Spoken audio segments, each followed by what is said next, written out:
I was driving home from a show a few weeks ago. I was driving home from St. Louis, and there's this scrapyard on I-70, and there's this big ass sign. This big sign, it's got a truck on top, and the sign says, "We buy trucks, we buy scrap metal, let's go Brandon."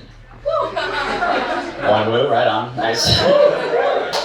And most of my friends are pretty liberal, you know, so they're in the car just like, "I can't believe you would fucking put that model sign," you know, and like, I don't care, like, I'm laughing at the sign. I'm like, no, that sign rules, they're running a business, they're trying to buy trucks. Like, what are you gonna do in the middle of Missouri? You're gonna buy a truck from some Biden-loving pussy dude? Good luck. We don't have those, dude, we don't have any scrap metal. If I get scrap metal, I have to change my vote.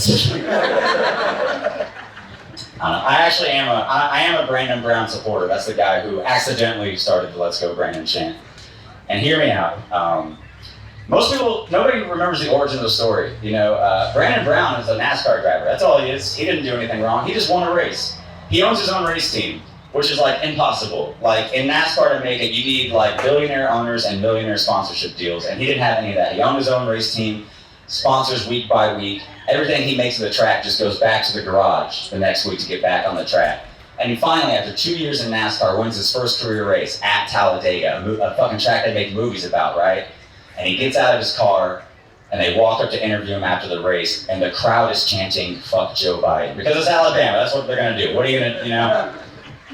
And the reporter walks up, and she hears what they're saying, but she, like, being a good, like, I'm on network television, she spins it. She's like, "Oh, look, they're chanting your name. They're chanting, 'Let's go Brandon.'" That's how the whole thing started. All these scripters made all this money off t-shirts and koozies. Brandon Brown didn't make anything.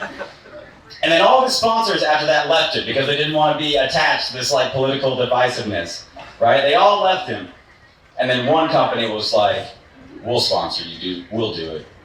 And that company was Let's Go Brandon Coin, the Let's Go Brandon cryptocurrency. And he was like, "Fuck it, dude, I don't care about politics, I just want to get back on the track. Fine, we'll do it."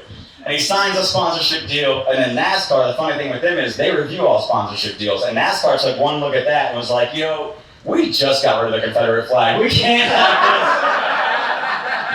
And they denied it. They said no to sponsorship, no one else would sign him, and now the guy just doesn't have a race team. Because of how we are in this country. The worst part is black.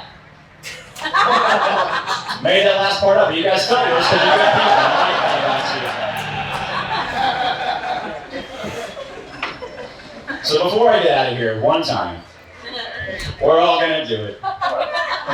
It's not an anti-Biden thing, it's not a pro-Trump thing, it's a comedy crawl thing. We're all, in the name of Brandon Brown, if you don't do it, I won't leave the stage, the show won't go on. On the count of three, we're all gonna do the chant, and then I'm gonna get out of here and bring up your next comic. So don't make me do it a second time. Everybody just participate, okay? Yeah, there's cameras, who cares? We're having fun. 1, 2, 3. Let's go, Brandon! Hell yeah, that's called control. I learned that in car sales. None of you should vote.